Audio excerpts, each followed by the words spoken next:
اس اجلاس کی دوسری تقریر سیرت حضرت مسیح موعود علیہ الصلوۃ والسلام خدمت قرآن کے آئینہ میں یہ تقریر مولانا برہان احمد صاحب ظفر ناظر نشر و اشاعت قادیان فرمائیں گے۔ مولانا برہان احمد صاحب ظفر۔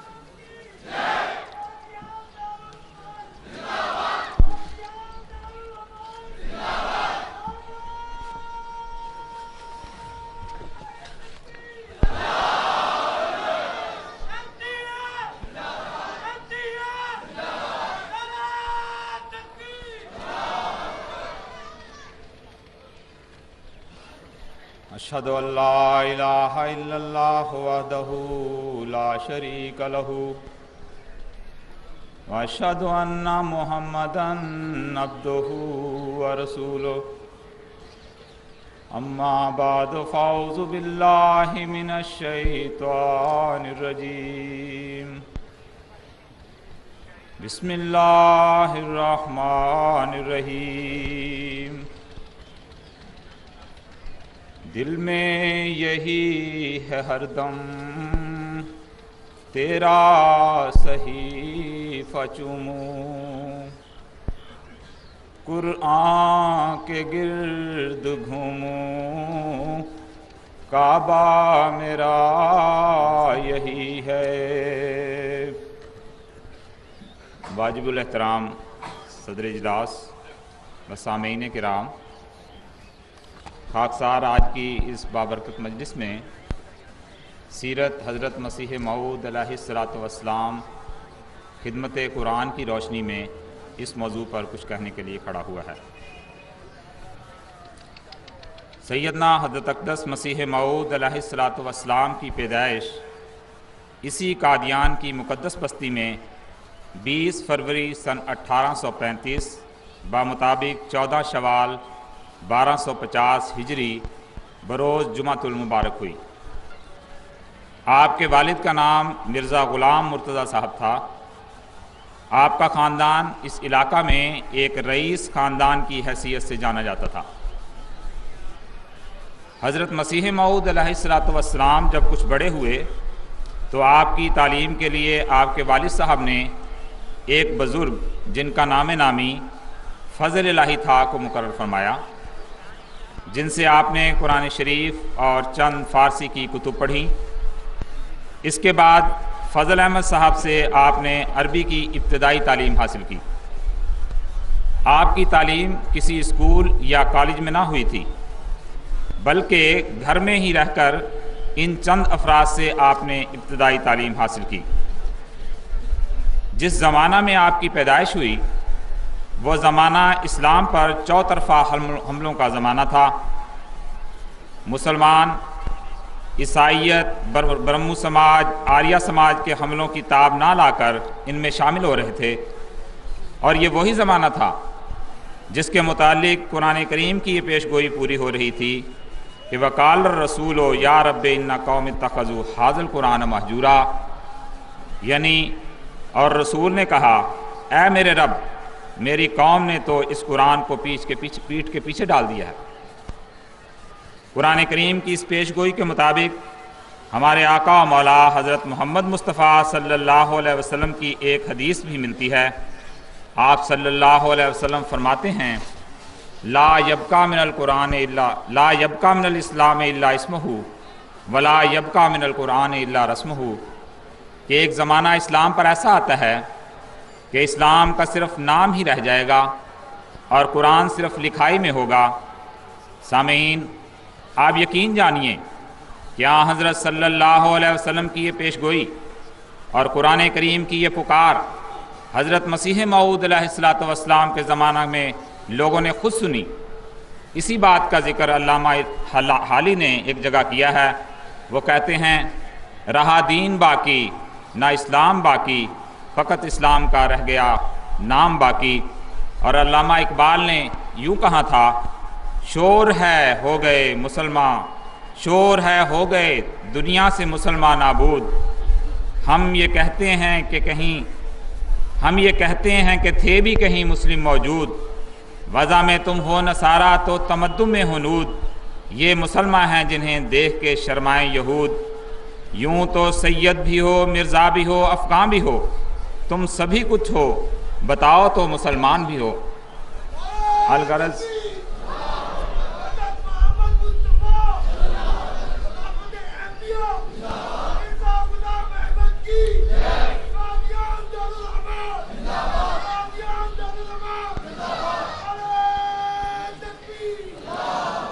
الغرض یہ زمانہ حضرت محمد مصطفیٰ صلی اللہ علیہ وسلم کی پیشگوئیوں کے مطابق ایک مہدی کی آمد کا منتظر تھا، تا دین محمدی میں ایک نئی جان پھونکی جائے، اور وہ ادیان جو اسلام پر اپنے غلبہ کے شادیانے بجاتے تھے، ان پر غلبہ اسلام کی حقانیت کو زبردست ثبوتوں اور دلائل سے ثابت کیا جائے۔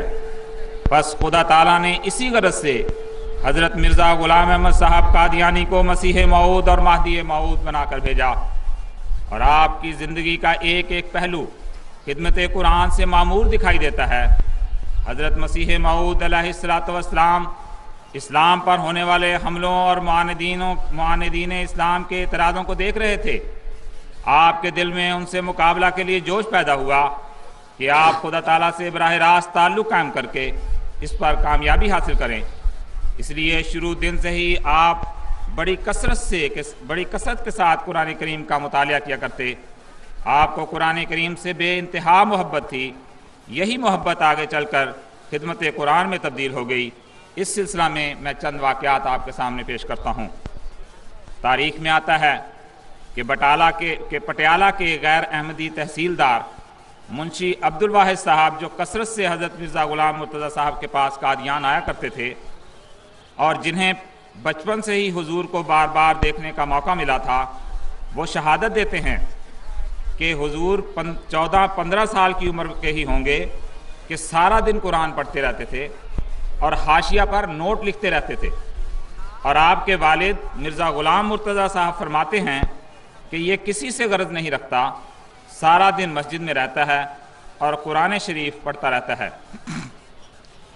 اسی طرح سے حضرت مرزا سلطان احمد صاحب کی بھی ایک روایت سے پتہ چلتا ہے کہ حضور قرآن کریم کا کثرت سے مطالعہ کیا کرتے تھے۔ آپ فرماتے ہیں آپ کے پاس ایک قرآن مجید تھا، اس کو پڑھتے اور اس پر نشان کرتے رہتے۔ وہ کہتے ہیں کہ میں بلا مبالغہ کہہ سکتا ہوں کہ شاید 10,000 مرتبہ اس کو پڑھا ہوگا۔ سامعین کرام، آپ قرآن کریم کا مطالعہ صرف سطحی طور پر نہ فرماتے تھے، بلکہ ایک ایک لفظ پر باریکیوں میں ڈوب کر قرآن کریم کا مطالعہ کیا کرتے تھے، اور اس کے مطالعہ میں اس قدر انہماک تھا کہ آپ باقی کاموں کو اس کے مقابل پر ہیچ سمجھتے تھے۔ مرزا اسماعیل بیگ صاحب کی ایک روایت یوں ملتی ہے۔ آپ فرماتے ہیں کبھی مرزا غلام مرتضیٰ صاحب مجھے بلاتے اور دریافت کرتے، سنا تیرا مرزا کیا کرتا ہے؟ میں کہتا قرآن دیکھتے ہیں۔ اس پر وہ کہتے کبھی سانس بھی لیتا ہے؟ پھر یہ پوچھتے رات کو سوتا بھی ہے؟ سارے تعلقات چھوڑ دیے ہیں، میں اوروں سے کام لیتا ہوں۔ حضرت مسیح موعود علیہ السلام جس زمانہ میں سیالکوٹ میں ملازمت کی غرض سے تشریف لے گئے، اس وقت بھی دفتری اوقات کے بعد آپ کا مشغلہ صرف تلاوت قرآن کریم اور اس پر غور و تدبر ہوا کرتا تھا۔ تاریخ میں آتا ہے کہ آپ کا اکثر یہ معمول تھا کہ آپ گھر سے باہر اپنے اوپر چادر لپیٹے رہتے اور صرف اتنا حصہ چہرے کا کھلا رکھتے جس سے راستہ نظر آئے۔ جب کچہری سے فارغ ہو کر واپس اپنی قیام گاہ پر تشریف لاتے تو دروازہ بند کر لیتے اور قرآن شریف کی تلاوت اور ذکر الہی میں مصروف ہو جاتے۔ آپ کے اس طریقے مبارک سے بات متجسس طبیعتوں کو خیال پیدا ہوا کہ یہ ٹوہ لگانا چاہیے کہ آپ کواڑ بند کر کے کیا کرتے ہیں۔ چنانچہ ایک دن سراغ رساں گروہ نے آپ کی خفیہ سازش کو بھانپ لیا اور انہوں نے بچشم خود دیکھا کہ آپ مصلی پر رونق افروز ہیں، قرآن مجید ہاتھ میں ہے، اور نہایت عاجزی اور رقت اور الہا زاری اور کرب و بلا سے دستے بدعا ہیں۔ نعرہ تکبیر، نعرہ تکبیر، عاشق قرآن، عاشق قرآن حضرت مسیح موعود علیہ السلام۔ قرآن مجید ہاتھ میں ہے اور نہایت عاجزی اور رقت اور الحاح زاری اور کرب و بلا سے بدست بدعا ہیں۔ یا اللہ تیرا کلام ہے، مجھے تو ہی سمجھائے گا تو میں سمجھ سکتا ہوں۔ سیرت النبی جلد اول۔ سیرت المہدی کی ایک روایت ہے کہ حضرت مسیح موعود علیہ السلام سیالکوٹ قیام کے دوران عمرہ نامی کشمیری مسلمان کے گھر کرائے پر رہے۔ آپ جب کچہری سے گھر تشریف لاتے تو قرآن مجید کی تلاوت میں مصروف ہوتے، بیٹھ کر، کھڑے ہو کر، ٹہلتے ہوئے تلاوت کیا کرتے اور زاروں زار رویا کرتے تھے۔ ایسی خشوع و خضوع سے تلاوت کیا کرتے تھے کہ اس کی نظیر نہیں ملتی۔ سامعین کرام، یہ سب دکھ اور جو درد آپ کے سینے میں موجزن تھا، اس کا صرف ایک ہی منبع تھا کہ وہ کون سا پل ہو اور کون سی گھڑی ہو کہ میں دین محمد مصطفیٰ صلی اللہ علیہ وسلم اور قرآن کریم کی حکومت کو دنیا پر قائم کر دوں۔ اور آپ اپنے ایک شعر میں فرماتے ہیں، دیکھ سکتا ہی نہیں میں ذوف دین مصطفیٰ، مجھ کو کر رہا ہے میرے سلطان کامیاب و کامگار۔ یا الہی فضل کر اسلام پر اور خود بچا، اس شکستہ ناؤ کے بندوں کی سن لے اب پکار۔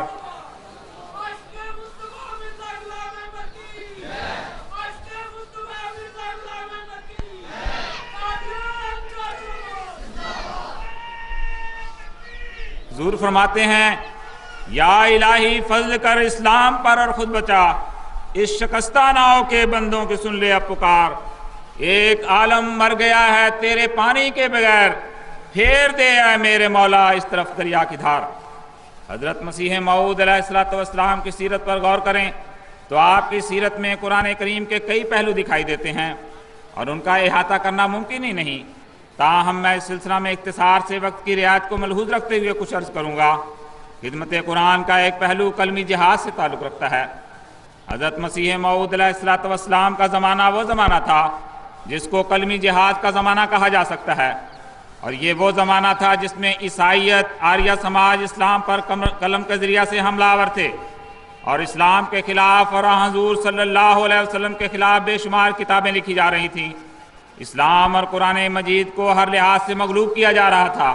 اس زمانہ میں آپ حقانیت قرآن اور صداقت اسلام اور صداقت محمد مصطفیٰ صلی اللہ علیہ وسلم کو ثابت کرنے کے لیے اس کلمی جہاد میں شامل ہو گئے، اور آپ نے اسلام کے تمام مخالف مذاہب کو چیلنج کرتے ہوئے ایک معرکۃ الآراء کتاب تصنیف فرمائی، جس کا نام آپ نے براہین احمدیہ رکھا، جس میں آپ نے تحریر فرمایا، میں جو یہ مصنف اس کتاب براہین احمدیہ کا ہوں، یہ اشتہار اپنی طرف سے بوعدہ انعام 10,000 روپے بامقابلہ ارباب مذاہب اور ملت کے جو حقانیت فرقان اور نبوت محمد مصطفیٰ صلی اللہ علیہ وسلم سے منکر ہیں، تماماً للحجہ شائع کر کے اقرار صحیح قانونی و عہد جائز شرعی کرتا ہوں کہ اگر کوئی صاحب منکرین میں سے مشارکت اپنی کتاب کی فرقان مجید سے ان سب براہین اور دلائل کے جو میں نے دربارہ حقیقت فرقان مجید اور صدق رسالت حضرت خاتم الانبیاء صلی اللہ علیہ وسلم اسی کتاب مقدس سے اخذ کر کے تحریر کی ہیں، اپنی الہامی کتاب سے ثابت کر کے دکھاوے، یا اگر مقدار میں اس کے برابر پیش نہ کر سکے تو نصف سے یا ثلث ان کے یا ربع ان کے یا خمس ان سے نکال کر پیش کرے، یا اگر بکلی پیش کرنے سے عاجز ہو تو ہمارے ہی دلائل کو نمبر بار توڑ دے۔ تو ان سب صورتوں میں بشرطے کے 3 منصف مقبولہ فریقین بالاتفاق یہ رائے ظاہر کر دیں کہ ایفائے شرط جیسا کہ چاہیے تھا ظہور میں آ گیا، میں مشتہر ایسے مجیب کو بلا عذر و حیلہ اپنی جائیداد قیمت 10,000 پر قبضہ و دخل دے دوں گا۔ حضرت اقدس مسیح موعود علیہ السلام کا یہ چیلنج آج تک ساری دنیا پر حقانیت اسلام اور حقانیت قرآن کو ثابت کرنے کے لیے قائم و دائم ہے، کوئی نہیں جو اس کا مقابلہ کر سکے۔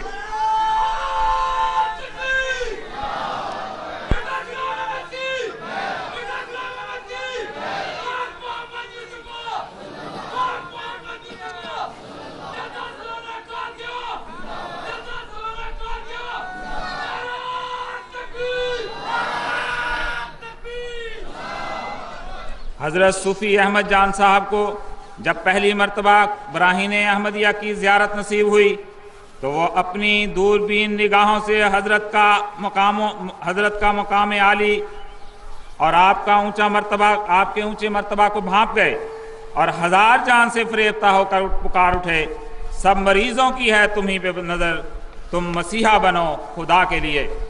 حضرت مسیح موعود علیہ السلام نے اپنی زندگی میں 84 کے قریب کتب لکھیں اور ہر کتاب معارف قرآن کریم سے پر ہے اور خدمت قرآن کا ایک بے مثال نمونہ اپنے اندر رکھتی ہے۔ آپ نے قرآن کریم کی تعلیم سے مخالفین اسلام کے کیمپ میں کھلبلی مچا دی اور کسی مخالف کو یہ تاب نہ ہوئی کہ آپ کے مقابل پر ٹھہر سکتا۔ جہاں خاکسار نے براہین احمدیہ کا ذکر کیا ہے، اس کے ساتھ ہی قرآن کریم کی کلمی خدمت کے تعلق سے آپ کی مایہ ناز کتاب آئینہ کمالات اسلام کا ذکر کر دینا بھی مناسب سمجھتا ہوں۔ حضور اس کتاب کے سلسلہ میں فرماتے ہیں، واضح ہو کہ یہ کتاب جس کا نام نامی عنوان میں درج ہے، ان دنوں میں اس عاجز نے اس غرض سے لکھی ہے کہ دنیا کے لوگوں کو قرآن کریم کے کمالات معلوم ہوں اور اسلام کی اعلیٰ تعلیم سے ان کو اطلاع ملے، اور میں اس بات سے شرمندہ ہوں کہ میں نے یہ کہا کہ میں نے اس کو لکھا، چونکہ میں دیکھتا ہوں کہ خدا تعالیٰ نے اول سے آخر تک اس کے لکھنے میں آپ مجھ کو غیب در غیب مددیں دی ہیں اور وہ عجیب لطائف اور نکات اس میں بھر دیے ہیں کہ جو انسان کی معمولی طاقت سے بہت بڑھ کر ہیں۔ قرآن خدا نما ہے، خدا کا کلام ہے، بے اس کے معرفت کا چمن نہ تمام ہے۔ دنیا میں جس قدر ہے مذاہب کا شور و شر، سب قصہ گو ہیں، نور نہیں ان میں ذر و ذر، پر یہ کلام نور خدا کو دکھاتا ہے، اس کی طرف نشانوں کے جلوے سے لاتا ہے۔ سامعین کرام، اب میں حضرت اقدس مسیح موعود علیہ السلام کی خدمت قرآن کے ایک دوسرے پہلو کی طرف آتا ہوں۔ ایک بزرگ گلاب شاہ کی ایک روایت ملتی ہے جس کو میاں عبد الکریم بخش صاحب نے بیان کیا۔ آپ فرماتے ہیں، عرصہ تخمیناً 30 یا 32 سال کا گزرا ہوگا، یعنی 1917 سمت میں، جبکہ سن 17 کا ایک مشہور قحط پڑا تھا۔ ایک بزرگ گلاب شاہ نامی جنہوں نے مجھے توحید کا طریق سکھایا اور جو بباعث اپنے کمالات کے بہت مشہور ہو گیا اور اصل باشندہ ضلع لاہور کا تھا، ہمارے گاؤں جمال پور میں آ رہا تھا اور ابتدا میں ایک معتبر سالک اور ظاہر اور عابد تھا اور اسرار توحید اس کے منہ سے نکلتے تھے، لیکن آخر اس پر ربودگی اور بے ہوشی طاری ہو گئی۔ طاری ہو کر مجذوب ہو گیا اور بعض اوقات قبل الظہور بعض غیب کی باتیں اس کے منہ پر بھی جاری ہوتی اور جس طرح وہ بیان کرتا آخر اسی طرح پوری ہو جاتی۔ آپ نے فرمایا، اس بزرگ نے ایک دفعہ جس بات کو عرصہ 30 سال گزرا مجھ کو کہا کہ عیسیٰ اب جوان ہو گیا ہے اور لدھیانہ میں آ کر قرآن کی غلطیاں نکالے گا اور قرآن کی روح سے فیصلہ کرے گا، اور کہا کہ مولوی اس سے انکار کریں گے۔ پھر کہا مولوی انکار کر جائیں گے۔ تب میں نے تعجب کی راہ سے پوچھا، کیا قرآن میں بھی غلطیاں ہیں؟ قرآن تو اللہ کا کلام ہے۔ تو انہوں نے جواب دیا کہ تفسیروں پر تفسیریں ہو گئیں اور شاعری کی زبان پھیل گئی، یعنی مبالغہ پر مبالغہ کر کے حقیقتوں کو چھپا دیا گیا، جیسے شاعر مبالغہ پر زور دیتے ہیں اور اصل حقیقت کو چھپا دیتا ہے۔ پھر کہا، جب وہ عیسیٰ آئے گا تو فیصلہ قرآن سے کرے گا۔ پھر اس مجذوب نے بات کو دہرا کر یہ بھی کہا کہ فیصلہ قرآن پر کرے گا اور مولوی انکار کریں گے۔ سامعین کرام، گلاب شاہ مجذوب کی یہ بات حضرت اقدس مسیح موعود علیہ السلام کی سوانح پر اس زور سے چسپاں ہوتی ہے کہ جس کی کوئی مثال پیش نہیں کی جا سکتی۔ حضرت صلی اللہ علیہ وسلم نے آپ کا مقام حکم بیان فرمایا تھا۔ آپ نے حکم ہونے کی حیثیت سے تمام فیصلے قرآن سے کیے، خواہ وہ ناسخ و منسوخ کا مسئلہ ہو، خواہ عصمت انبیاء کا مسئلہ ہو، خواہ مسیح کی خدائی کا مسئلہ ہو، یا مردوں کو زندہ کرنے کا، یا مادرزاد اندھوں اور کوڑیوں کو اچھا کرنے کا، اواگمن کا مسئلہ ہو یا ملائکہ کا، دعا کی تاثیر کا مسئلہ ہو یا توحید کے قیام کا، ان تمام مسائل کو آپ نے قرآن کریم سے حل کیا، کیونکہ آپ حکم ہو کر آئے تھے